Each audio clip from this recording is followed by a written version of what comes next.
जिंदाबाद जिंदाबाद जिंदाबाद किसान मजदूर एकता जिंदाबाद जिंदाबाद जिंदाबाद। आदरणीय समस्त किसान बंधुओं, पत्रकार बंधुओं, सभी का इस बैठक में स्वागत है, वंदन है, अभिनंदन। बंधुओं, 3 काले कानून पर चर्चा लगभग 7-8 महीने से हो रही है। 5 सितंबर को इसका नोटिफिकेशन हुआ था और इस काले कानून को समझने में हमको भी 15-20 दिन लग गए थे। तब हमारी ये चिंता थी कि जिसको समझने में हम लोगों को भी 20 दिन लग गए, किसान को समझने में कितना समय लगेगा।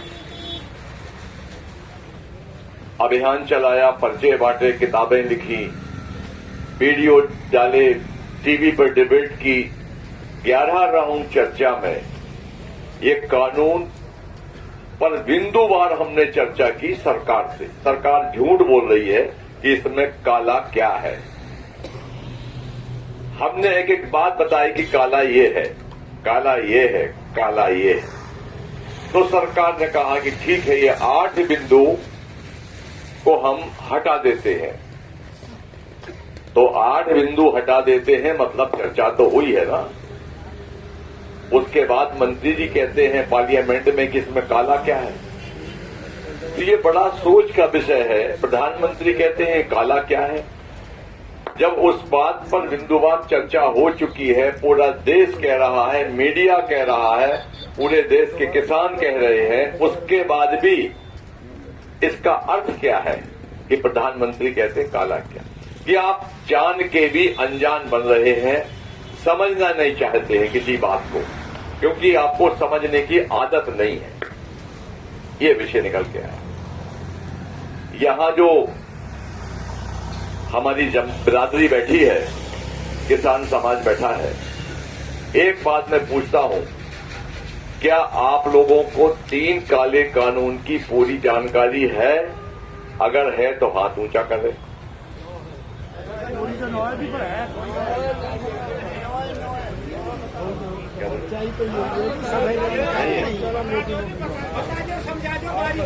ठीक है, तो फिर लगा कि प्रधानमंत्री भी कह रहा है।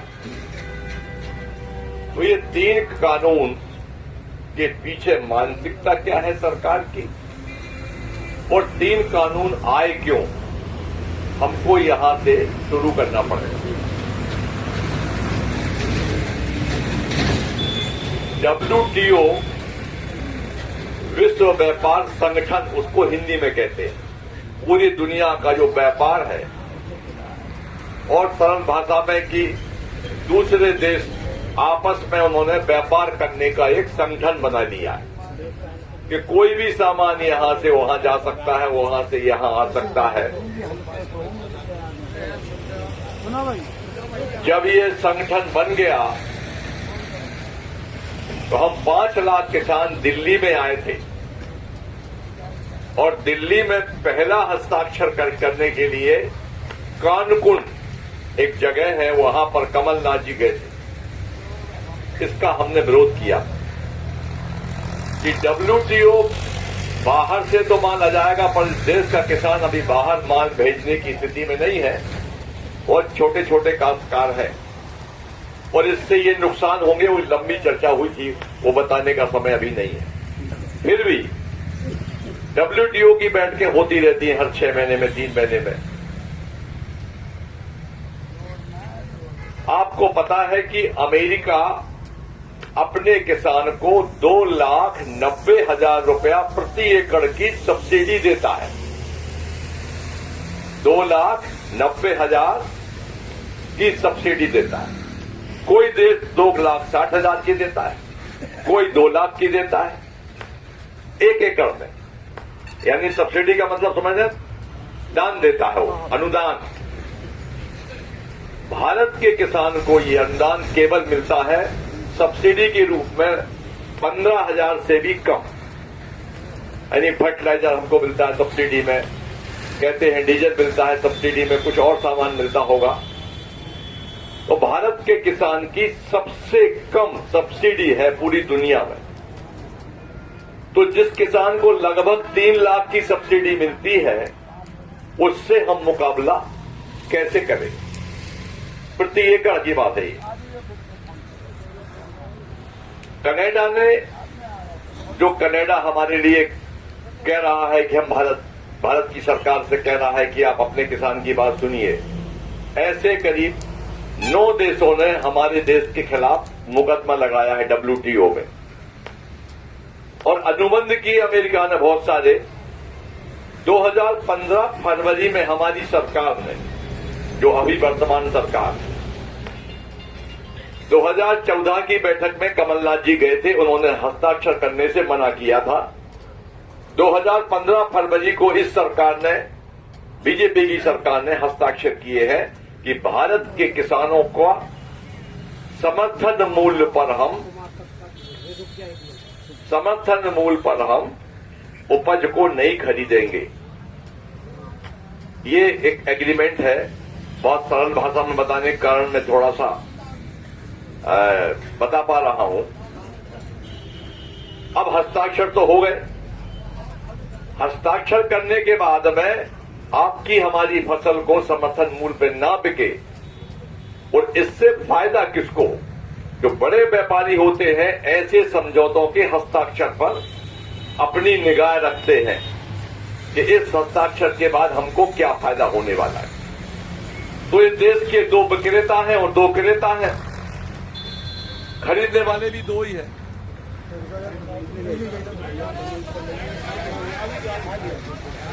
अभी 2 विक्रेता कौन है आप जानते हैं? मोदी और अमित शाह, ये बेचने वाले। खरीदने वाले कौन है? अडानी, अंबानी, और चारों गुजराती हैं, ये भी आप जानते हैं। जब ये पता चला अडानी अंबानी को कि 16 लाख करोड़ का ये एग्रीकल्चर का व्यवसाय दुनिया में सबसे बड़ा व्यवसाय है, तो 16 लाख करोड़ में लूट कैसे मचाई जाए, उस लूट के लिए इन 3 कानूनों में वो चीज रखी गई है जिसमें अडानी अंबानी को लाभ कैसे पहुंचे। हस्ताक्षर किए हैं विदेश के दबाव में, और कानून बना है उनके हिसाब से। तो अब मैं आता हूं पहले कानून में। बहुत संक्षेप में, सरल भाषा में समझाने का मैं प्रयास करूंगा। मेरी भाषा वहां की हिंदी है, आपकी थोड़ी हरियाणवी है, और थोड़ा सा अंतर आएगा, पर आप समझ लेंगे जी। पहला कानून है, बहुत लंबा नाम है, वो आपको याद नहीं हो पाएगा, अंग्रेजी में है, हिंदी में है, एक राष्ट्र एक कृषि बाजार। एक राष्ट्र एक कृषि बाजार। इसमें प्राइवेट मंडियां होंगी। व्यापारी को सरकार जमीन देगी कि तुम व्यापार मंडी खोलो प्राइवेट। किसान की लुटाई कहां होती है? सबसे पहले सरकारी मंडी में सरकारी अफसर होते हैं, इंस्पेक्टर होते हैं, मंडी का सेक्रेटरी होता है, अध्यक्ष होता है, और तमाम कसावट होती है। उसके बाद भी मंडी में किसान के साथ बेईमानी थोड़ी बहुत फिर भी हो जाती है, आप जानते हैं। जो मंडी में ट्राली लेके अनाज बेचते जाते हैं उनको पता है। प्राइवेट मंडी में तौल कांटा उन्हीं का होगा, बेईमानी यहां से चालू होगी। प्राइवेट मंडी में तौल कांटा उनका होगा, ज्यादा तौलेंगे। व्यापारी उन्हीं का होगा, खरीदने वाला। व्यवस्था मंडी की करने वाला जो प्रशासन है वो भी उन्हीं का होगा, और जो मंडी में व्यापारी होगा उसको लाइसेंस की आवश्यकता नहीं है। कोई भी जिसके पास पैन नंबर हो इनकम टैक्स का, वो व्यक्ति किसान का माल खरीद सकता है। मध्य प्रदेश में कानून पूरे देश में लागू हुए करीब 8-9 महीने हो गए हैं इसको। 90 व्यापारी आए, किसान का 40 करोड़ का माल लेके चंपत हो गए, नहीं मिल रहे, कहां गए, क्योंकि कोई लाइसेंस नहीं है। और 6 महीने से किसान कलेक्टर एसडीएम के चक्कर काट रहे हैं, उनको आज तक भुगतान नहीं मिला। वो अगली फसल कैसे बोएगा, अपने खर्चे कैसे निकालेगा? तो व्यापारी को लाइसेंस फ्री कर दिया, मंडी प्राइवेट हो गई, लूट का सबसे बड़ा केंद्र बन गया। अब ये सरकार ने क्यों किया? क्योंकि अडानी अंबानी हर मंडी में लाइसेंस नहीं ले सकते। एक नियम है कि आप एक व्यापारी हो, एक फर्म है, वो एक ही मंडी में लाइसेंस ले सकती है। तो चूंकि अडानी अंबानी को पूरे देश में लाइसेंस ना लेना पड़े, इसलिए ये कानून बनाया कि लाइसेंस व्यापारी का जरूरी नहीं है। एक 3 दिन में भुगतान करेंगे आपको हम, और 3 दिन में कोई भी व्यापारी 10-20 करोड़ का माल लेके वो भाग सकता है, तो भागने की पूरी छूट है इसमें। जब सरकारी मंडियां काम कर रही हैं, और एक खास बात और है, खास बात यह है कि आप सिविल कोर्ट नहीं जा सकते। अगर कोई व्यापारी आपका पैसा नहीं दे रहा है माल लेने के बाद, तो आप न्यायालय नहीं जा सकते, एसडीएम कोर्ट में जाएंगे, डिप्टी कलेक्टर वाला कोर्ट। और दूसरी अपील है कलेक्टर के पास। ये दोनों लोग राज शासन के दबाव में काम करते हैं, इनसे न्याय कैसे मिलेगा, ये हमारी शंका है। ये पहले कानून में, पहले कानून में ये भी है कि जो प्राइवेट मंडी होगी, उस मंडी में मंडी टैक्स नहीं लगेगा, मंडी टैक्स फ्री होगा। मगर सरकारी मंडी में टैक्स लगेगा। जब सरकारी मंडी में टैक्स लगेगा तो कोई भी व्यापारी सरकारी मंडी में नहीं जाएगा माल खरीदने के लिए, सबके सब व्यापारी प्राइवेट मंडी में जाएंगे। जब कोई सरकारी मंडी में व्यापारी नहीं जाएगा तो हम भी ट्राली लेके जाएंगे, दिन भर बैठे रहेंगे, कोई माल लेने वाला नहीं होगा, तो हमारी मजबूरी होगी कि हम को प्राइवेट मंडी में जाना पड़ेगा। जब सरकारी मंडी में टैक्स नहीं आएगा तो मंडी कैसे चलेगी, तनख्वाह कहां से निकलेगी? मंडी 2-3 साल में धीरे धीरे सरकारी मंडी बंद हो जाएगी, अब केवल प्राइवेट मंडी ही बचेगी। जैसे जियो की सिम आई थी तो सबसे पहले कहा था कि फ्री में रहेगी।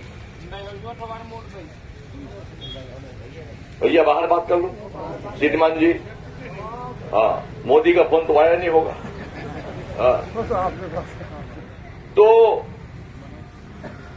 मैं जो कह रहा था, देखिए बात में बात फिर बदल जाती। जियो सिम आई, फ्री में आई, फिर आई 100 रुपया, अब आ गई 500-600 रुपया में आ गई।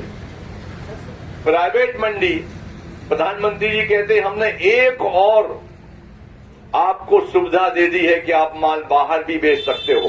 भाई, हमको बाहर की सुविधा नहीं चाहिए, आप जबरिया क्यों दे रहे हो, हमको क्यों लुटवा रहे हो? और पूरे कानून में कहीं नहीं लिखा कि समर्थन मूल्य पर क्या गारंटी दी जाएगी। प्राइवेट मंडियों में समर्थन मूल्य से नीचे माल बिकेगा। झगड़ा यहां से खड़ा हुआ कि तीनों कानूनों में ये कहीं नहीं लिखा कि समर्थन मूल्य पर आपका उपज बिकेगी, समर्थन मूल्य से नीचे बिकेगी प्राइवेट मंडियों में। और सरकारी मंडी 2-3 साल में स्वतः बंद हो जाएगी, क्योंकि उसको कोई रेवेन्यू नहीं मिलेगी, उसमें कोई टैक्स नहीं आएगा। तो प्राइवेट मंडी में टैक्स फ्री होगा, व्यापारी वहीं जाएंगे, माल वहीं बिकेगा, धीरे धीरे सरकारी मंडी समाप्त हो जाएगी। ये कानून है पहला जो मैंने आपको बताया, थोड़ा संक्षेप में। इसमें और भी बहुत सारी गड़बड़ियां हैं, उनको बताने के लिए लंबा समय चाहिए। तो भाइयों, मैं आपसे जानना चाहता हूं कि पहला कानून क्या आप समझ गए? तो ये पहला कानून है, जो नहीं समझे वो बाजू वाला जो समझ गया हो उसको समझा दे कि पहला कानून किसानों की उपज के लूट का कानून है। अब आया दूसरा कानून, क्योंकि हमारे पत्रकार मित्र भी कहते हैं कि साहब हम किसानों से पूछते हैं किस लिए आए हो, बोले 3 काले कानून। 3 काले कानून क्या है, बोले पता नहीं, इनने कहा है चलो तो हम आ गए। तो वो भी ठीक नहीं है, आपको भी पता होना चाहिए। दूसरा कानून हमारे जो सरकार थी 1955 में, शायद 1955 में नेहरू जी की सरकार होगी, एक कानून बना था आवश्यक वस्तु अधिनियम, अंग्रेजी में है एसेंशियल कम्युनिटी एक्ट, कि कोई व्यापारी आपसे सस्ते में माल लेकर और जमा करके गोडाउन में और महंगे दाम में जनता को ना बेचे, जमाखोरी ना करे, कालाबाजारी ना करे, इसके लिए कानून बनाया था 1955 में। दूसरे कानून में मोदी जी ने क्या किया कि जब अडानी अंबानी माल खरीद लेंगे तो कहां ले जाएंगे, यहीं तो जमा करेंगे गोडाउन में। तो अडानी अंबानी के ऊपर कोई लिमिट नहीं होगी, वो कितना भी माल जमा कर सकते हैं और जनता को किसी भाव दे सकते हैं। तो जनता को माल महंगा मिलेगा, गेहूं, चावल, चना, तुअर सब महंगी मिलेगी, क्योंकि वो रोक कर फिर जनता को महंगा देंगे। तो असली लड़ाई ये जनता की लड़ाई है, उपभोक्ताओं की लड़ाई है, जो अनाज बाहर से खरीद के अपना गुजारा करते हैं, उनकी लड़ाई इसमें। तो बंधुओं, 1955 के कानून में व्यापारियों को जमाखोरी, कालाबाजारी से मुक्त कर दिया है, और मुक्त केवल इसलिए किया है कि अडानी अंबानी खूब माल जमा करें और जनता को खूब महंगे दाम में बेचें, प्राइवेट मंडी से माल सस्ते में लेंगे, किसान को लूट कर और कई गुना आपको देंगे। अभी ये गोभी एक मॉल में थी, उसका व्हाट्सएप पड़ा हुआ है, 700 ग्राम की गोभी, कितने की? 700 ग्राम की गोभी पनी में लिपटी हुई, कीमत है उसकी 300 रुपया। ऐसा माल मिलेगा। आटा 150 रुपए किलो मिलेगा, दाल 300 रुपए किलो मिलेगी, क्योंकि वो जमाखोरी उन पर लागू नहीं होगी। पर किसान यदि जमा करेगा अपना माल, देखिए कितनी बड़ी बेईमानी। पहली बात तो किसान माल जमा करने के लिए उसके पास समय ही नहीं है, माल जमा करने के लिए उसके पास कोई साधन भी नहीं है। फिर भी अगर कोई किसान माल जमा करेगा, उस पर लिमिट लगेगी कि तुम इतना ही माल जमा कर सकते हो और इतने दिनों तक कर सकते हो। तो किसानों पर लिमिट है और व्यापारी पर कोई लिमिट नहीं है। व्यापारी को खुली छूट है लूटने की। ये हमारा दूसरा कानून। अब आया तीसरा कानून, कॉन्ट्रैक्ट फार्मिंग, अंग्रेजी में है ठेके पर खेती। ठेके पर खेती में हम लोग भी ठेके पर खेती करते आए हैं बाप दादों से। हमारी जमीन कोई बटाई से लेता है, कौली पे लेता है, ठेके पे लेता है, अपनी अपनी शर्तें होती है, उन शर्तों के हिसाब से हम लोग काम कर रहे हैं। पर इसमें कंपनियां आपकी जमीन को ठेके पे लेंगी। अब जमीन ठेके पे लेंगी तो उन्होंने कहा साहब आलू वो, आलू ये बीज हम देंगे, खाद हम देंगे। अब आलू हम सस्ता हो गया मान लो, तो कहेंगे कि आलू की साइज छोटी है, अब आपका माल हम नहीं लेंगे, क्योंकि आलू मिल रहा है सस्ता 2 रुपए किलो, तो आपका हमारा एग्रीमेंट है 20 रुपए किलो का, तो आपका माल वो छोड़ देंगे और कह देंगे कि आलू की साइज छोटी है। अब आलू की साइज तो हम बड़ी कर नहीं सकते, जैसी जमीन में निकलेगी वैसी बनाएंगे। तीसरा उसमें यह है कि जिस जमीन पर मान लो किसी ने अपनी जमीन 25 साल को दे दी किराए पर, उसमें उसने बना दिया बहुत बड़ा गोडाउन और वो कंपनी कर्जदार हो गई, तो वो गोडाउन छोड़ के भाग जाती है, तो वो जो जमीन है जिस पर गोडाउन बना है वो स्वतः बैंक में गिरवी हो जाती है, जिस जमीन पर वो ढांचा बना हुआ है। तो वो तो ठेकेदार भाग गया, मगर जमीन हमारी कर्जदार हो गई और उसकी फिर नीलामी हो गई।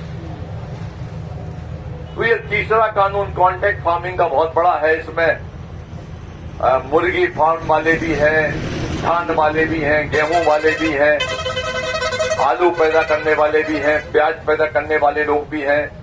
सबके अलग अलग नियम कानून हैं। ठेके पर खेती में हमने कहा कि भूमि सुरक्षा की आप गारंटी दीजिए कि जमीन हमारी गिरवी नहीं रखी जाएगी। जो भी कंपनी से आप ठेका कर सकते हैं करें, मगर हमारी 1 इंच भी जमीन गिरवी नहीं रखी जाएगी, ये उसमें शर्त होना चाहिए। ये उसमें शर्त नहीं है। ये 3 कानून है और तीनों कानूनों में समर्थन मूल्य पर आपकी फसल बिके इसका कोई उल्लेख नहीं है, ना उसमें लिखा है। तो समर्थन मूल्य से नीचे ही आपका माल बिकेगा। इसलिए हमारी जो मांग रही शुरू से वो यही रही, हम लोगों की सबकी मांग, कि 3 काले कानून आप रद्द करो और समर्थन मूल्य पर गारंटी का कानून बनाओ कि समर्थन मूल्य पर हमारा उपज बिकेगी, इससे नीचे नहीं बिकेगी। अगर इससे नीचे बिकती है तो अपराध कायम होगा व्यापारी के ऊपर, और जो घाटा हमको होगा फसल कम दाम में बिकने का, वो उसकी भरपाई सरकार करे। ये कानून समर्थन मूल्य का हुआ। अब ये बताना इसलिए पड़ा कि ये बात पार्लियामेंट में भी उठी।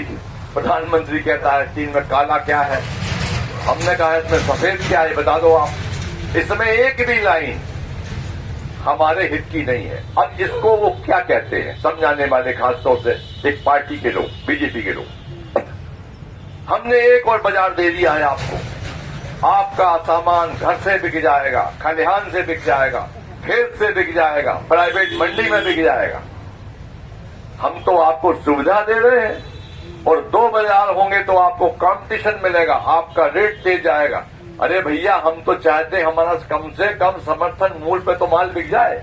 इस साल बाजरा बिका है 2100 रुपया समर्थन मूल्य है। मध्य प्रदेश में बाजरा बिका है 900 से 1000। गेहूं का समर्थन मूल्य था 1975, गेहूं 1400-1500 बिका है। मूंग का समर्थन मूल्य 7500 था, मूंग 3500 और 4000 बिकी है। मक्का का समर्थन मूल्य है 1860, मक्का बिका है 700, 800, 900 से 1000 तक। अब मक्का क्यों सस्ता बिका? क्योंकि 5 लाख मैट्रिक टन मक्का इन्होंने विदेश से बुलाया, गेहूं विदेश से बुलाया, शक्कर पाकिस्तान से बुलाई, 2 लाख मैट्रिक टन तुअर मोजाबिक एक देश है अफ्रीका के बगल में, वहां से बुलाई। तो जब बाहर से आप प्याज बुला लेंगे, आलू अभी भूटान से आया है, भूटान से, और बुलाते कब है? जब हमारी आलू की फसल आई, वैसे ही भूटान से आलू आ गया तो आलू का रेट पिट गया। तो जब तुम सब सामान बाहर से बुलाते हो भैया, तो बोटें मशीन से बुलवा लो, तो बुलवा ही रहे हैं बोटें। तो फिर हमारे किसानों की क्या जरूरत है? आज दुनिया के इतिहास में, भारत के इतिहास तो ठीक है, दुनिया के इतिहास में सबसे लंबा चलने वाला आंदोलन आपका आंदोलन है। मैं आप सबको बधाई देता हूं। और ये आंदोलन इसीलिए चला, ये आंदोलन चलता नहीं इतना लंबा। मुझे 50 साल हो गए आप लोग की सेवा करते हुए। ये गांधीवादी रास्ते पर है, अहिंसक आंदोलन है। अगर जिस दिन हिंसक हो जाएगा उसी दिन आंदोलन समाप्त हो जाएगा। 26 जनवरी की घटना घटी, जिन्होंने भी किया वो हमारे संयुक्त मोर्चा के मेंबर नहीं थे। उसकी जानकारी सरकार को हम लोगों ने लिख के दिया था 22 तारीख को। 23 तारीख को लिख के दिया कि 4 संगठन है लाल किले पर जाने की बोल रहे हैं, अपनी घटना घट सकती है, आप इनकी चिंता करिए, इनके बारे में विचार करिए। उसके बाद भी सरकार ने कोई चिंता नहीं की, कोई विचार नहीं किया। फिर हमको आपस में लड़ाने की कोशिश की, पर उस समय लगभग सभी नेट बंद हो गए थे। मैं अकेला व्यक्ति था, जब मैंने सारे चैनल को रात को 11 बजे तक कहा, क्योंकि 26 तारीख के तत्काल बाद ये नहीं समझ में आ रहा था कि अभी ये होने वाला क्या है। तो मैंने केवल 4 बातें बोली, एक लाइन की। हर टीवी चैनल को मैंने इंटरव्यू दिया। जो हुआ वो बहुत दुर्भाग्यपूर्ण है, हम आहत हैं, दुखी हैं, और हम मानसिक रूप से भी प्रताड़ित हुए हैं, हम शर्मनाक हैं। मगर जवाबदारी हमारी है, हम पल्ला नहीं झाड़ सकते, क्योंकि हमने कॉल दिया था 26 जनवरी को ट्रैक्टर परेड का। जवाबदारी भी हमारी, हम बड़े मन के साथ स्वीकार करते हैं कि जवाबदारी हमारी है। हम पूरे देश से माफी मांगते, ये हमने कहा टीवी चैनल। मगर एक बात याद रखना कि हम षड्यंत्र के शिकार हुए, और ये षड्यंत्र सरकार का है, सरकार का षड्यंत्र है। सत्य कभी भी परास्त नहीं होता, प्रताड़ित हो सकता है। एक दिन सत्य जनता के सामने आएगा, आंदोलन कई गुनी ताकत से ऊपर जाएगा, ये हमने कहा था। आज वही हो रहा है। पूरे देश में महापंचायतों का दौर चल रहा है, वार्ताओं का भी दौर चल रहा है। पार्लियामेंट से लगातार प्रधानमंत्री, कृषि मंत्री इशारेबाजी कर रहे हैं कि हम वार्ता को तैयार हैं। हमने पहले ही कहा कि भैया हम वार्ता को तैयार हैं, पर वार्ता की तारीख बता दो, समय बता दो, स्थान बता दो। वो तीनों बता नहीं पा रहे हैं। विजय आपकी होगी, इसमें निश्चित रहिए आप। हम बहुत जल्दी युद्ध जीतने वाले हैं। केवल जो आखिरी क्षणों का युद्ध है, इसको पूरी ताकत के साथ, शिद्दत के साथ हमको लड़ना पड़ेगा। और यहां पर थोड़ा समय निकाल के आप आ रहे हैं, आपका बहुत बहुत धन्यवाद है। वैसे भी हरियाणा के लोग बहुत दिल वाले होते हैं और आगे भी लड़ाई हमारी जारी रहेगी। बद्दू, बहुत मैंने आपका समय ले लिया। अभी फिर हमको कुछ बैठकों में जाना होता है। 2 दिन में 3 दिन में एक आध बैठकें हमारी बड़ी इंपॉर्टेंट 2 बैठकें होती हैं। उनमें भी आज तो कोई बैठक नहीं है। कल एक बैठक थी संयुक्त मोर्चा की, उसमें हमने कार्यक्रम दिया। कार्यक्रम सबको पता है, आज पेपर में छपा है। 4 घंटे का रेल रोको आंदोलन है। सर छोटू राम की जयंती है, आपको पता है। श्रद्धांजलि सभा है, कैंडल मार्च है, लाइट है। अभी तक 204 किसान हमारे शहादत हो गए, हमसे बिछड़ गए।